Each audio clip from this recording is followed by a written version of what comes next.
Man, I got all the flavor bitches say I'm What up, everybody? It is the In Off the Bench podcast. I am your host, Daniel Ball, and I'm joined as always by my co-host, my partner in crime, my brother from another mother, Jim Cross. And Jim, tonight we're talking championship baseball with Nate Snead from the University of Tennessee.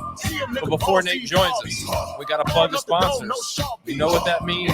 Got to pay the bills. Chinook Seedery, whether you're on the field or in the boardroom signing deals, Chinook will help you get the job done. Memphis City Design, get your brands, gear, and logos on everything from shoes to underoos. Get you in off the bench gear while supplies last. Relief Chiropractic, go see my boy Dr. Vic Robinson. He's got the magic hands, making everybody rejuvenated, add years to their life. And finally, Old Dominic Distillery, experience 150 years of tradition in the heart of downtown Memphis. From bourbon to vodka, whiskey to gin, Old Dominic's got you covered. Stop in today for a tour or to pick up your favorite bottle.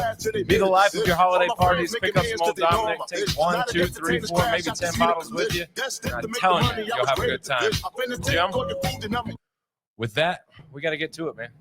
The biggest interview in podcasting this week comes from Nate Snead, University of Tennessee baseball player and current defending, reigning national champions. He's got the hat on to prove it. Nate, what up, dude? How's it going, guys? Oh man, we're blessed. Like I said, driving to make sure I can get this in time. Like Daniel said, champ, man, can't be late for the champ. But I gotta know, before we get into your story, it is football season, and your team, Tennessee Vols, are in the college football playoff. Man, how excited are you? I know everybody's excited for baseball season to get here. But before we get there, man, we got this championship tournament that has never happened before. How stoked are you just in general, and then also because Tennessee's in it? No, it's really exciting. Me and my friend were actually talking about that today. We're pretty excited. It starts on Friday with Indiana and Notre Dame, so we're excited to watch. We're going to do something for it. It's always a fun time watching football. In the living room right now, we're watching the Vikings-Bears game right now, so pretty fun time in the offseason. What a difference in meaningful games. Yeah. Hey, they don't know that necessarily when they schedule them. But, on the college football playoff with Tennessee, Nate, if they beat Ohio State, which, we assume they will, and they're going to play Oregon, is there any chance the boys decide to make a trip during the break to go watch this game? I thought about it. I definitely did. I thought about going to Columbus, but then driving down there, that's about like a 6.5, if not 7-hour drive for me. Going down there, and it's probably going to be cold, so freezing down there. In the worst case, if we do lose, that would be a sucky trip. And then also being home, you get to watch all the other games too, so pretty excited about that. No doubt. Well, last thing, and then we'll get into your story. Gotta know, man. Music is the question that we ask every guest we have on. We were just talking about being in a football stadium, so let's go away from Morgan Wallen because he already did it. But let's say Neyland is going to have a concert. Who are you wanting to see most? Probably like Luke Combs, or I hate to say it because he's like a big Auburn or Alabama fan, but Riley Green. Riley Green would be really cool. Or like a band would be like Treaty Oak Revival. Oak Revival. Yeah. What do they play? They sound like they just they're together a banjo and it's really like older type country, but today music. I love it. I think it's really good. I could probably get down with that. Maybe have to do a little search and see what I find with those guys. But Nate, let's get into it, man. Tell me about home. Where are you from, man? I'm from South Milwaukee, Wisconsin. Born and raised in this very house. I've been here my whole life. Notice you said down there earlier. That was your key thing to know. He's from where it's even colder.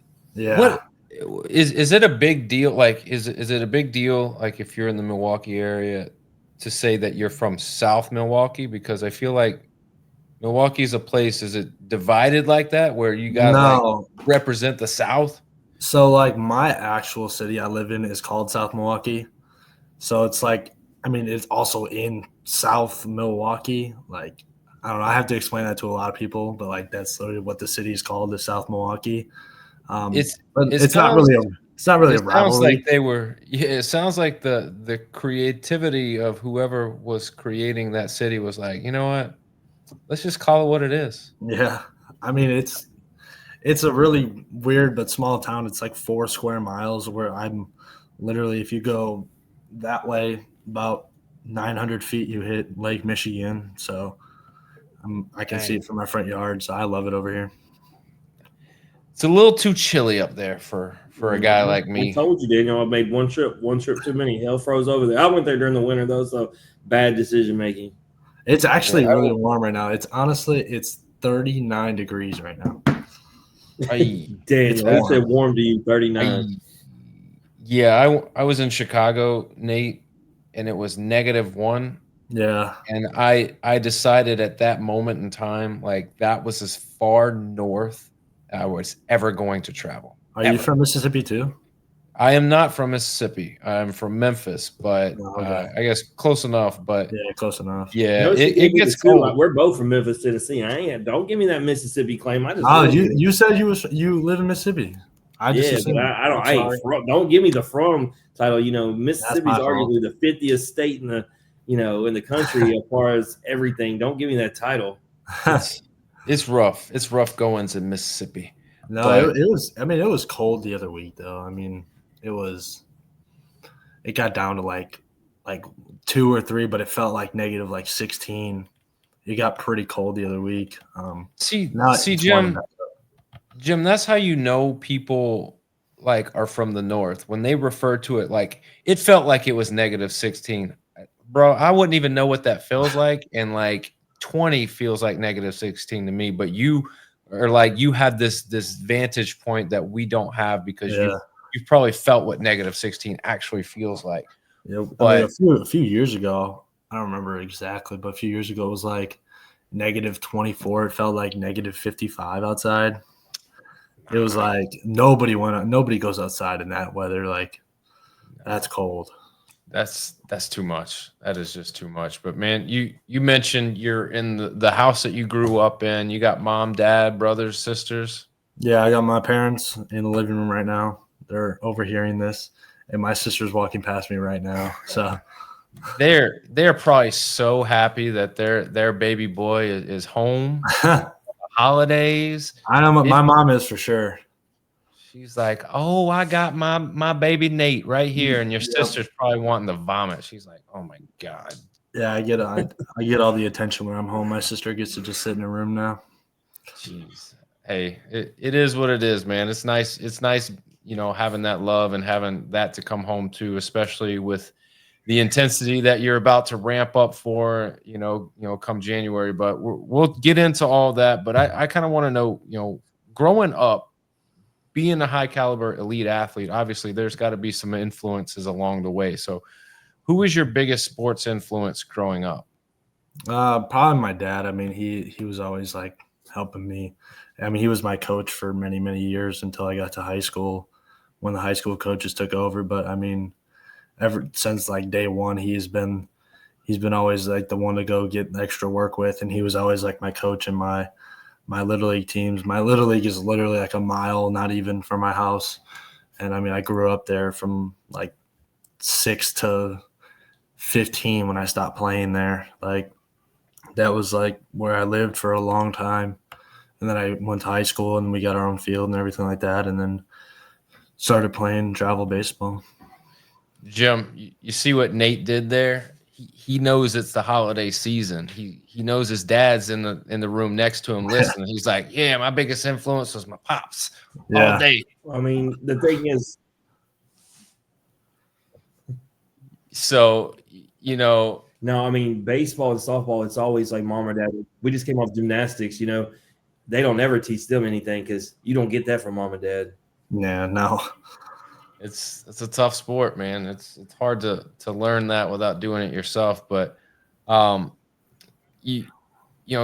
about you growing up playing ball, obviously very elite, very good player. You threw your first perfect game in school history, striking out 14 of 15 hitters. You got to do better, man. Yeah. 15 of 15 is the standard, man. That's just That- unacceptable. That 15th guy was like the first out of like the last inning. and he actually like had a check swing and it hit him in the hand, and it should have been a dead ball, and he should have came back to the plate, but it was actually like a PFP right back to me, and I got him out.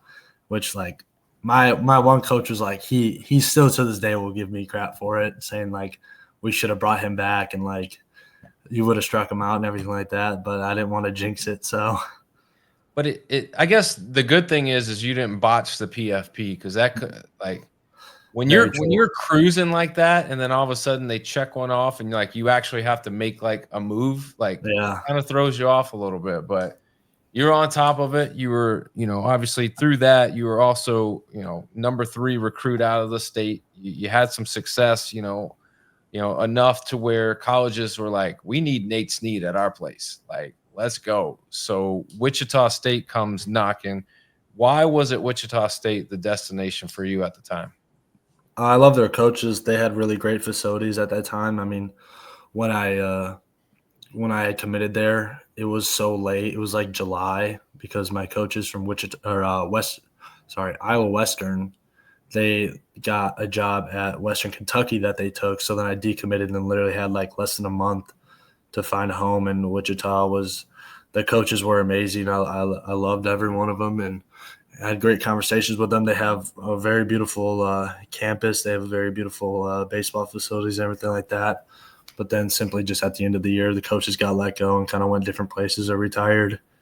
So then me along with like 30 other guys went in the portal and just kind of scattered everywhere. Yeah. Well, I mean, you made the most of it, of that one season. You made 24 appearances. You had one start. You went 1-2 with a 3.16 ERA with 3 saves, looking back on that one season, like how much did you enjoy it, or did you enjoy it, or was it just you knew the coaches were headed out, so it was kind of tough to kind of manage? Like what was the feeling going through that season?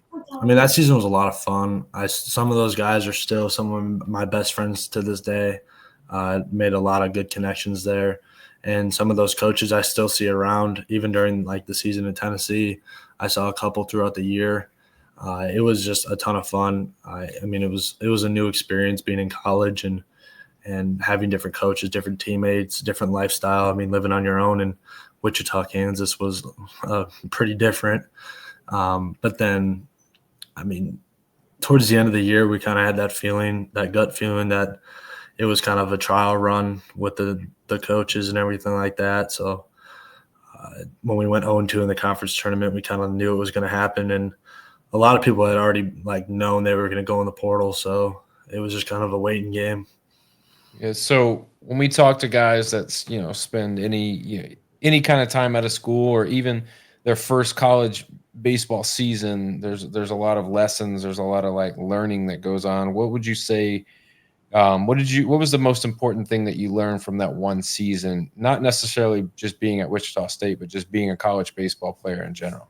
I think it was competing with the other guys for sure. Because I mean, coming off a high school roster with 15 guys and obviously kind of being one of the better ones, and just knowing that you're kind of going to play, but coming in as a freshman, you never know what you're going to get. You don't know if you're going to play. Just trying to make a good impression and just kind of taking every opportunity I had and running with it. So I think competing with other teammates was a lot of fun. And then I made a lot of good friends doing it too. We made a lot of jokes, a lot of fun times, a lot of fun memories with it too. So.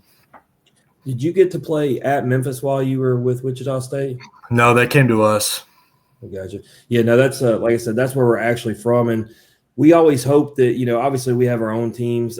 Memphis baseball is not something you grow up watching, but We've always wanted them to be something to give us something to cheer for. And I went there last year and they got a pretty nice ball field, but I don't know, it's just really hard. You're in the middle of SEC country, right? And it's really hard to get guys buy-in. But I was curious just if you had went there, because it's a really nice baseball field, and it's sad because I'll tell Daniel I'll be out there and there'll be like 30 people at the game, and it's like, oh man. And that's why you can't get better players, because not many guys want to play for a team when you only get 30 fans there, right? No, they recruit really well. I mean, they're a good team. They beat us in the conference championship, and I think one time during the season too. And I still have a couple friends from that team, honestly. Yeah, I mean, they do a good job of getting guys like, for instance, Braden Sanders. and Luke Ellis are both guys that we've had on the show when they were at Ole Miss. Things didn't work out, and we even had Pierre Seals, who's now at Missouri, but doing a good job of getting the guys who didn't really pan out at the bigger schools, giving them more of an opportunity. So they're doing a really good job. But the real big problem was they got Carrick Jackson, and he did all that recruiting, and then he went to Missouri, and a lot of those guys went. So, but that's college baseball nowadays. Everybody's on the move, and if a coach leaves, then you never know what it's going to be. That's why y'all played Texas A&M last year. That team, I was automatically like, man, this team's going to be right back in Omaha. And then Schloss leaves, and it's like, uh-oh. But luckily, they were able to, keep everybody and everything. But it was like that whole team, you were talking about guys going everywhere with your situation. That was crazy. But let's talk about Tennessee, man. We have had so many of you guys on here. We've had Tony V twice. I think he's the best coach in baseball. He is a player's coach. There's no one – I would rather play for, but I ask you, is it as simple as going and playing for Tony and a team that is a perennial Omaha team, or is it much more than that? No, he is on the field pretty much how he is off the field. That guy is so easy to work with, such a really down-to-earth guy. That guy will go to any length to win anything. That guy is a really big competitor. He's a great coach, great mentor. He's got some of the craziest pregame pep talks. He's awesome in every field there is, and he says a lot of exciting stuff, and he holds his word really well. And he gives people opportunities too. So, yeah, the first time I got to see him coach in person 3 years ago, I'd never seen anything like it, Nate. He was walking around. He was hitting the balls to the position players. Then he was out there talking to the outfielders who were working, and then he was walking around with players one-on-one, and then he was like talking to some parents, and he's everywhere. And then we start talking to some of these players, and he said that he's asking them normal questions, not even baseball related, just asking about their life, like truly investing himself, and just watching him do all that, to be so active with his players in every single way, whether they're talking about baseball or not baseball. I was just like, how could you not want your kid to go play there? But obviously you go there. Fantastic decision. A lot of upperclassmen at Tennessee. Who are the first couple guys who, there's always those one or two guys that maybe pull you in, make you feel comfortable, maybe take you under their wing. Was there any of those guys for you? I would definitely say Beam. Beam is still one of my really close friends to this day. He was awesome. We would always hang out. He's a really good guy, really awesome family. I went to his draft party in the summertime too. I got invited down there. And it was mostly family too, so getting the invite was pretty special. But that guy he's as good as they come. Yeah, that's the royal family of Knoxville. I spent more time with the Beams than anybody myself, and Kelly Beam leads up the parents, and Drew's always been the leader on the team. Yep. It's gonna be a weird vibe this year. Obviously, y'all got a lot of parts coming back and big pieces, but there's gonna be some things that are definitely different for y'all around there. But this year, man, you had a 10-2 record with 6 saves and 75 and a third innings pitched. You go somewhere and you expect success. But let's talk individually before we talk team and national championship. Did you expect to have that much success individually? I would say, yeah, I would definitely expect success every time I go out there. I always want to succeed in everything.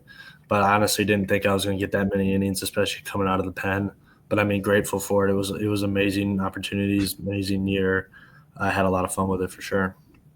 No doubt. Well, Daniel, I added this question in there because we've been having all these conversations with these pitchers, and I feel like the thing that the fans have found most fascinating is talking about pitchers pitching on the road in the SEC.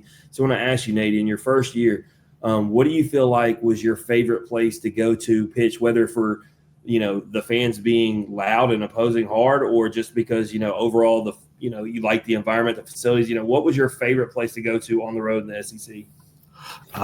Probably Florida.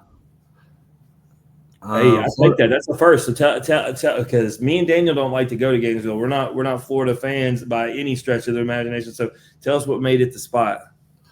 Florida was chill. It's like it's old money down there, so it's like the fans weren't like barking at you. Like Kentucky and Alabama and Auburn that is a terrible place to play. But it was fun atmosphere for sure.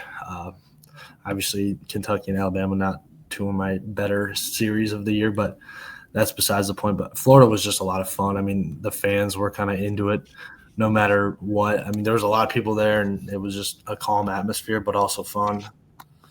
Well, I'm going to go ahead and tell you, just like jumping ahead, when y'all go to Baton Rouge this year, as an LSU fan, I'll tell you, 2 years ago, we set the attendance record when Tennessee came to town. You had Dolander versus Skeens, all that, but people have already been setting up the tailgates. It's the weekend I've been telling everybody to come to. So it's going to be an awesome opportunity. You know, Dolander talked about it, so I'm talking from a Tennessee perspective. Just talking about how much he thrived on having a packed house watching. So when you get the chance to toe that rubber, man, it'll be cool because for me, I feel like closers especially, you know, and obviously I don't know if you're going to be having a chance at starting this year, but assuming you're still closing, I know that y'all thrive on that type of environment. Yeah, absolutely. That's why I would never be a closer. Daniel was a closer too. I don't know how y'all do it, man. People yelling at me. I think it's a lot of fun. I You gotta want it. Yeah, absolutely. I don't want it. I mean, Landon Sims came on here, Nate, and told us that he came in with bases loaded, nobody out in Arlington and Globe Life Field, that opening series of 2021 against Texas, and he said it was the most excitement he had, you know, ever in his life. And I was like, you're a psychopath. Like, bases loaded, nobody out, playing a top 5 team in Globe Life, and you were excited. I was like, that's not me. Mm-hmm. But I love it. I will ask you, like, when you came there, was it something that you were automatically known you were going to come out of the bullpen, or was there an opportunity to be in the rotation? You know, how did that go? Yeah, so it was honestly an opportunity to kind of do anything. Obviously, starting is like a big thing in college, and I had the opportunity to compete for a position. Obviously, didn't get one, but also the guys in front of me were lights out, so I don't really have an issue with that. But early in the year, I was definitely in the talks and definitely was competing for it. But then also being behind Xander half the year, or 3/4 of the year, I should say, was even a big opportunity for me to get a lot of innings in. And then as Xander started to lay everything on the table and was getting a lot more guys out, and seeing that shape out, I got more outings on Fridays and Saturdays, and kind of never knew towards the end of the year when I was going to pitch. Yeah, well, you were consistently there for your team all year. Even in Omaha, man, pitched 5 of Tennessee 6 games. But my favorite part, and let me ask you this first before I bring it over to Nate. We've covered college baseball 5 years. We talked to a lot of guys, a lot of championship teams. Daniel, has there ever been a team that's had 2 back-end guys the caliber of Nate and Aaron? No, I mean, we can tell you about teams that had one closer that was just epically dominant, but like the back half of the rotation on any day-to-day, Tennessee is hands down the best. So I asked that, Nate, because Daniel knows Aaron came on here and said, having you pushed him to be a better player. He was your biggest hype man, because he said if it wasn't for you, he wouldn't have been who he was. Is it kind of the same thing for yourself? Yeah, definitely. I definitely think like towards the end of the year when he got healthy again, we were kind of competing for the same role. And obviously like your teammates, so obviously you don't like want him to go out there and do bad, but obviously you want that to be you as well. Like him closing out the game, like I wouldn't have wanted anyone else to be out there closing the national championship game. I mean, I knew what you're going to expect when he gets on the mound. And I mean, that guy motivated me just as much as I motivated him. I mean, that guy, I still talk to him to this day. He is one of my close friends. He is an awesome human. But yeah, he definitely was a motivator, and I can definitely see how I was for him too. And he wanted to be in a lot of situations when sometimes he couldn't be. So, but yeah, I mean, that is a great person. So one more question on the reflection back of last year's team, and I want to do this towards the hitters. As you as a pitcher, you get to face them all fall, and then you get to watch them all season. I was talking about with somebody the other day, that lineup 1 through 9, this star power, and how awesome just is it from a pitching perspective, knowing that those guys are who are backing you guys up. There is no lead that is safe. I think back to when we had Beam on here to kind of do a catch up, middle of the season, and he had the game where he had the complete game, right? But he gave up the 6 runs in the first 4 innings. Yeah, and he said, he knew that if he could compete the rest of the way, it'd give his team a chance. And Billy Amick had even said it was their fault they lost. He said we had bases loaded. I think he said in the 8th, and stranded them. And he's like, Beam did his job. And I think there's something to be said, though, when your offense is so good that you never feel like you're out of a game. Florida State game, obviously, in Omaha. So talk about that offense just from a pitcher perspective, how awesome it was to watch those guys and just know that they have your back. Yeah, no, it was actually unreal. I came in on the Sunday in Florida, and I went like 4.2 innings or something with like 7 Ks. And we had been down when I went in too. It was, I don't remember what it was. I think it was like 7-4 or something like that. And then in like the 7th inning, when I was still pitching, I pitched the rest of the game. We ended up scoring like 10 or 11 runs in the 7th inning. Like that is just like unreal. Like to have a team do that is just like kind of unheard of. And especially when I was pitching against Florida State on game 1 of Omaha when we walked it off. I mean, I pitched the last 2 or 3 innings, whatever that was, and I was doing my same rhythm in the dugout. But I mean, those guys just they have the will to win, and they don't want to lose. I think obviously this team hates losing more than we love winning. So it was losing a game was a big deal last year. I mean, only 13 losses, and some of them we shouldn't even have lost, and we talk about it all the time. But no, like a lineup like that is so like reliable, especially all year like that. Like obviously some guys had like some down ABs. Like Burke had that one hit streak for like 28 games and then went like 0 for 20. But then when he got his next hit, it was like the biggest go-ahead home run of the year. Like it's just insane playing behind those guys. Well, I'll tell you, Nate, this was the first time Daniel was in Omaha. And during that Florida State game, I remember it like it was yesterday. When you came out, me and Daniel always, go through the discussion and the coaching decisions and analytics. And I say to him about bringing you in the 7th, being down. And Daniel looks at me and goes, you go to him because you know that you can score enough runs to win this game. As a matter of fact, they believe that they're in a position to win this game. That's why they're going to. So Daniel analyzing it, that he knows that you're not going to give up any runs, and that the offense can come back, and then what happens. And I looked at him after it was over with. I was like, dude, you called it. Like, Daniel, you remember that whole sequence? I mean, I know I usually don't spend too much time hyping you up because I like to hype myself up, but got to give you your flowers on this one. Yeah, it's one of those things where you needed a guy that could stop the bleeding, but really the bleeding was a lot of it was self-inflicted. It wasn't a lot of this, they're just pounding the cover off the baseball, but you needed a guy that was going to go and compete. And then once you got the lead, you also needed that guy that could stabilize it. And like going to you was the natural move, I felt, because you could do all of those things. And the bats could, feed off your energy of putting zeros up there. And, before you know it, you guys are back in the game and you're a hit away from tying it up. And then you're a hit away from taking the lead. And all of those. You backed him before it even played out right, Daniel. You said it was the right move before it even happened. You agreed. Yep. 100%. 100%. So let's talk about, all those guys leave. I did say there are some cornerstones coming back, obviously, but you got to replace some pieces. Your coaching staff does an amazing job in the transfer portal, bringing in a lot of guys. Talk to me about this fall, how you felt that y'all looked.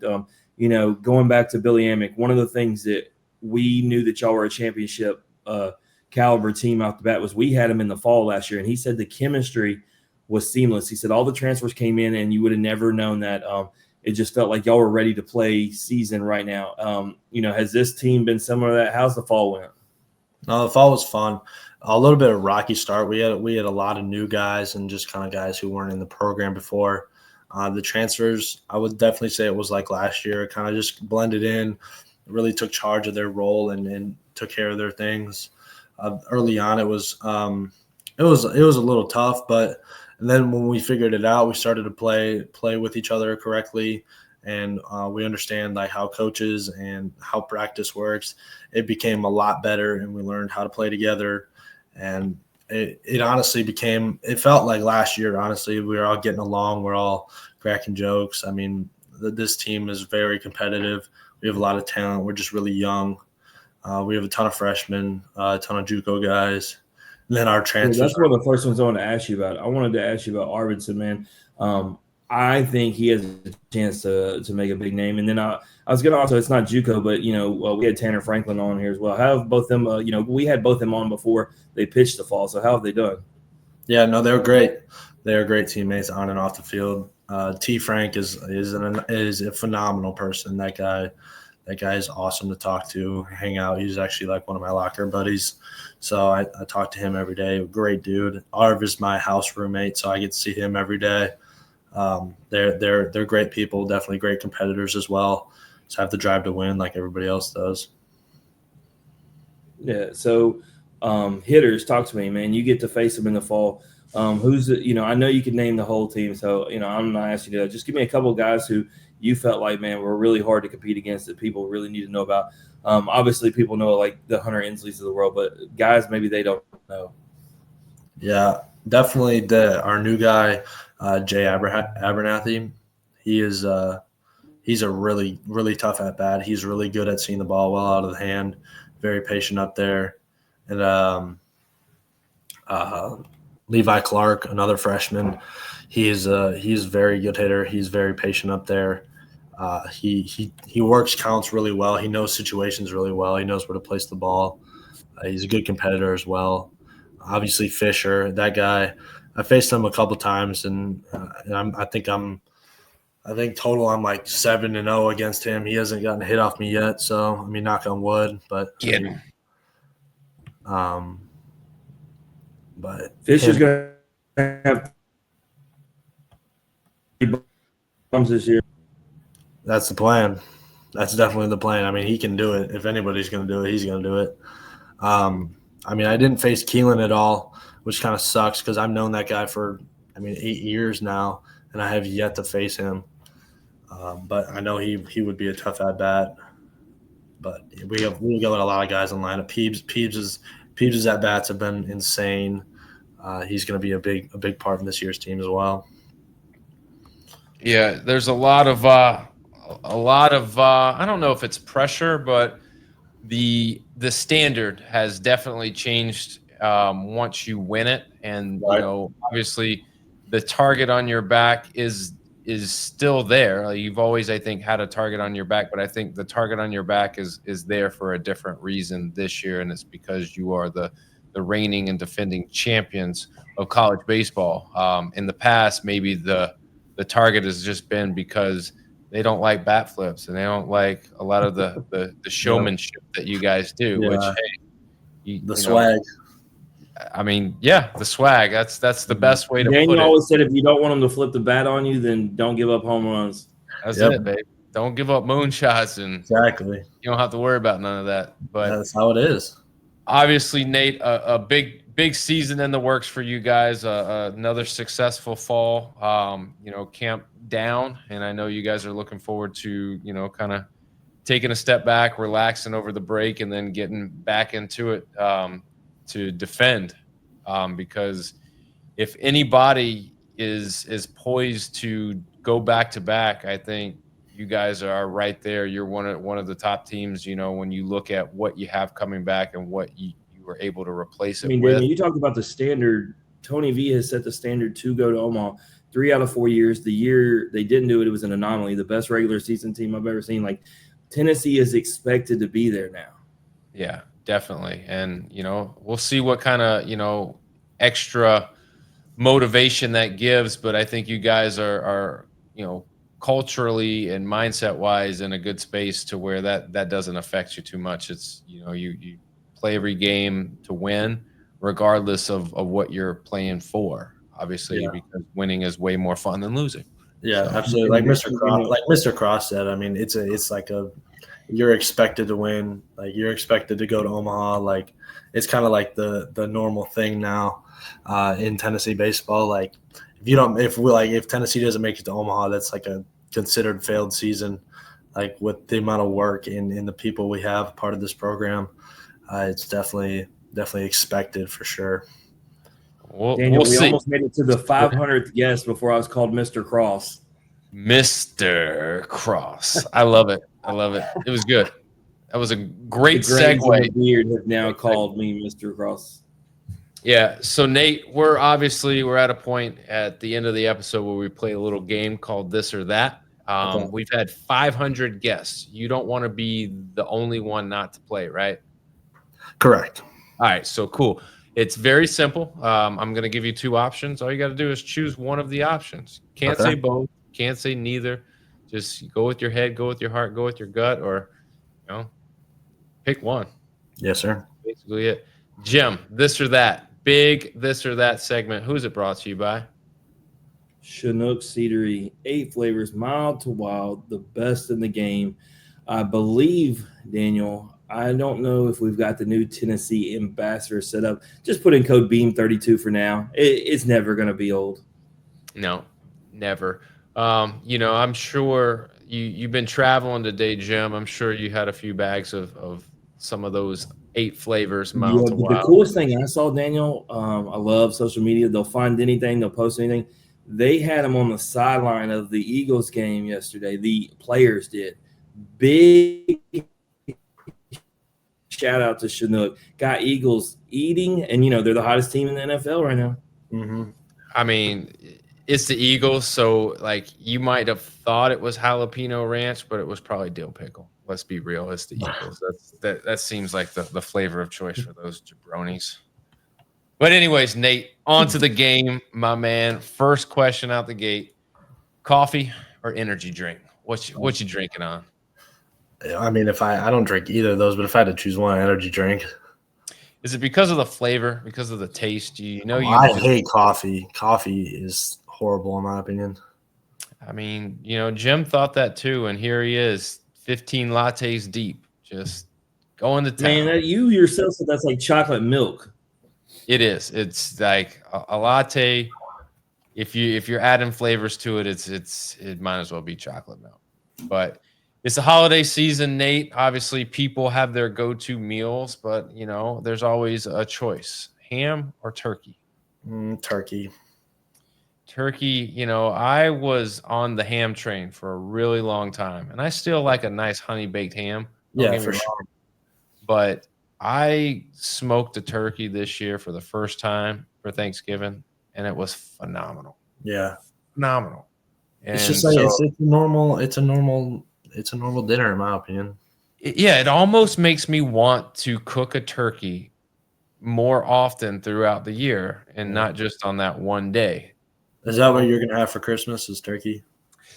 No, I think so. We got a couple options. My wife's family is very Italian, so we sometimes do Italian. So my mom's side's like that. My mom's brother married into an Italian family, so I think we're doing steaks this year, though. Ooh, that's what I'm talking about. Can't go wrong on any day of the year to do it. Daniel, I'd come to South Milwaukee for a steak now. Hey Daniel, I'll tell you what I want to do that makes me think about turkey. I got invited hunting, and I was like, I don't deer hunt, and they were like, you don't hunt, and I was like, if I was gonna hunt something, I was like, I want to go kill a turkey. They were like, why? I was like, I don't know. I don't know, because it's an ugly bird, because it tastes good. I don't know. I feel bad killing Bambi. Let me tell you a story. I have been hunting many a times and shot many a deer, and I just emotionally I didn't feel bad about it because I knew I was going to eat it.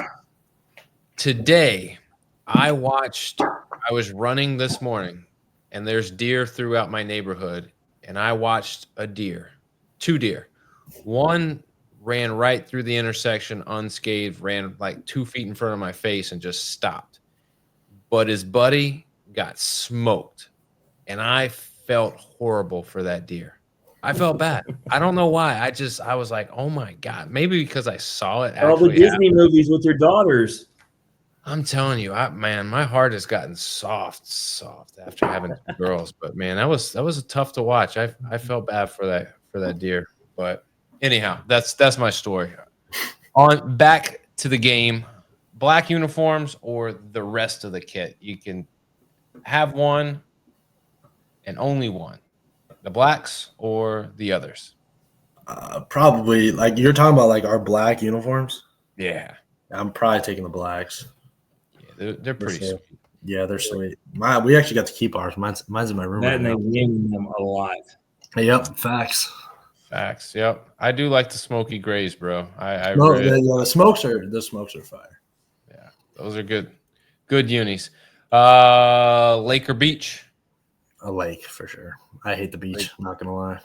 Um, the beach is so close to me, but I'm not a big fan of the beach. It's this event that you have to plan for, and I'm like, I'd rather Yeah. go to the pool.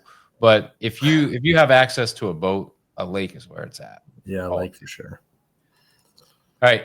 Would you rather start and win a game or close a game and get a save? Close the game and get a save for sure. Yeah.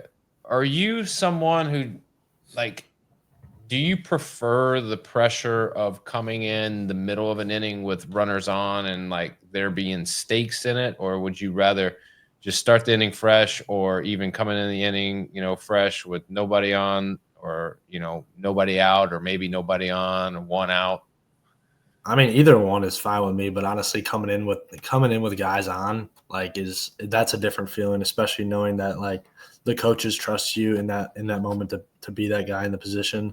Like, I mean, nothing beats that feeling at all. When the coach puts that trust in you, like, that's a great feeling. But the better feeling is when you prove the coach right, and you're like, yeah, absolutely. Absolutely. Go ahead and put a tally in that S column. I'll take that. Thank you very much. Like I said, Coach had the hardest decision in the world. He had to look at him and Combs and be like, you know what? It's your turn. Yeah, that's how it was. That's how it really was the back half of the year. He said he flipped a coin. That's what he told me. He was like, I was just flipping a coin. I make him play paper, rock, scissors. Be like, look, I don't even want to pick. Y'all do this thing. I think I was in the bullpen that last game before Combs was. I think Combs got sent down when I went in, because I went in the 6th.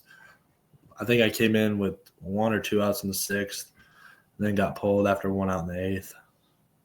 But I think that's what we're talking about, right? Because I think in any other situation, Daniel, has the pressure to have to stay in the whole ride. Right. He's going to have to finish this thing. Whereas you can go to Combs and be like, all right, man, next guy up, and A&M's on the other side, like the other one too. Yep. Dang. Absolutely. Dang. All right. More excited to play in Alex Box or Baumwalker? That's a good question. Probably the Box. I've heard the Box is really cool. Baumwalker's also insane. That place is. They're gonna be nasty to you. Not only are they nasty in general, they hate Tennessee. Be ready. Yeah, and I hate LSU, so it's being there is going to be awesome. I'll be honest. Y'all are going to beat the shit out of them. That's the plan. They ain't even going to need you. You're going to have some off days. Well, like you said, it's the expectation now. Yeah. So no, I mean either one of those are going to be with you guys coming in. Even most series at those stadiums are intense. There's heat, which is great, but it feels different in those two areas. So what I will say, Daniel, is one thing I wish I need to talk to somebody. We need to have a guest this year, because the bullpens have changed at Alex Box. They're no longer on the field down the foul line. Anyway, I want to get a perspective of somebody who pitched on those and then the new bullpen and tell me, is it better? Does it change the vibes? Because some guys like being right there on the field in the game in the mix, and then some hate it because fans are yelling at them, or they're got to worry about getting hit by a foul ball, all that stuff. It depends on how many times you got to run down there and get hot. It's a long run to the outfield now. That's for sure. So, all right, who has minor league baseball? Who has the better mascot? The yard goat or the trash panda?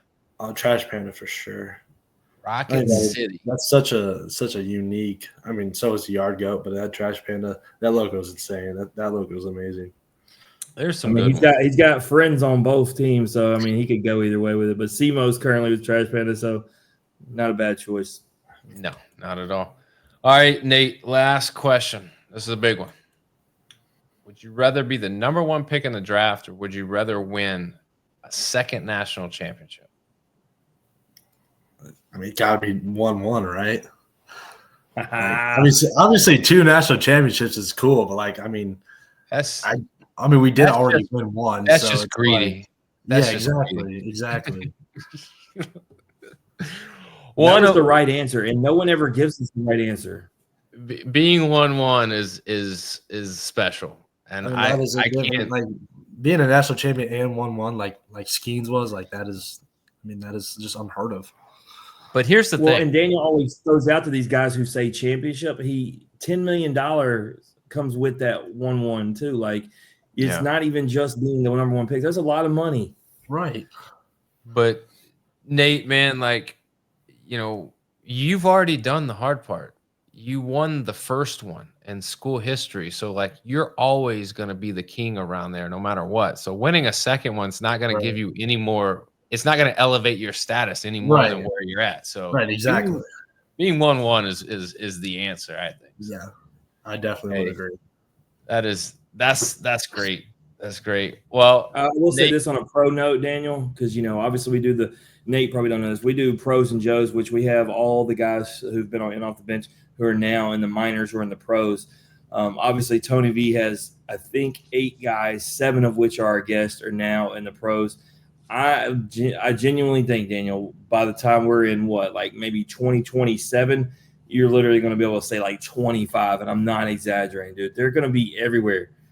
Yep, taking over Major League Baseball. That's big time, and that's how you build a tradition of winning. Is winning and moving guys to the next level. Just frequently. Because that means you're developing players and people want to come play for you for those reasons. So, that's just Nate, man. Yeah. I mean, you got Frank Anderson and Josh Elander, and they're not going anywhere, it seems like. And so he's able to keep, I think that's another thing that probably speaks to that culture and Tony V, because most guys move on, but this seems to be staying in place. And if this stays in place with those 3 coaches and the other assistant coaches, and then the whole, environment in Knoxville, you're upgrading the stadium.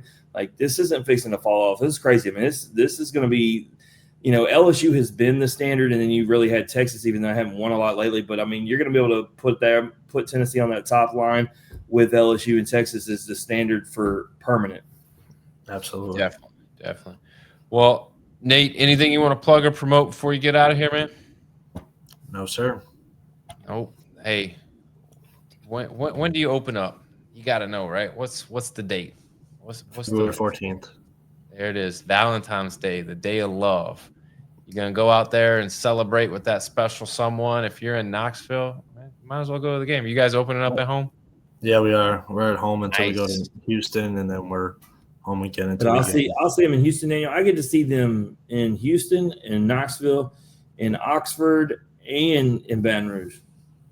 Hey, Jim might as well just have season tickets. Just be real. Like, go ahead and purchase them, dude. Well, no, that was the thing. My Tennessee folks were like, "You're only coming to Knoxville once this year." I was like, "Bro, I'm going to see them everywhere else." First of all, Oxford's 50 minutes down the road. Yeah, that's fair. I told you, Daniel, I'll go to Houston every year. Down there at Minute Maid, and they always have good teams. I mean, Texas A&M is going to be in that too. Like, that's going to be awesome. Yeah. I thought you were going for the food. No. Oh yeah, my hot dog sandwich. Bring it. Bring it. All right, Nate. Dude, we wish you a successful, obviously healthy, injury-free season. We know you guys got a lot coming back, a lot of firepower, a lot of new talent, new folks. Obviously, the target's on your back in a different kind of way this year, but you're the champ until somebody beats you, and guess what? Ain't nobody beat you yet. So exactly. You could run off another magic season, and we hope you do. And as always, if there's anything we can do for you along the way, reach out to us, man. Absolutely. Thank you guys so much for having me. Absolutely. Sure. That is Nate Snead, everybody. If you like Nate's story or you just like hearing us average Joes talk X's and O's, please like and share the podcast on Facebook. Retweet us on X. Listen and subscribe wherever you stream your podcast. Head over to YouTube, click like, click subscribe, click the notifications. That way, when Jim uploads this, you'll be the first to know, and you can take a look at it. You can also listen wherever you stream your podcasts. We got a big week full of guests before the holidays. We got Oklahoma gymnastics. We've got it all. So stick around. Be with us this week. We appreciate you. As always, strong body, sharp minds, grit and grind all the time. We are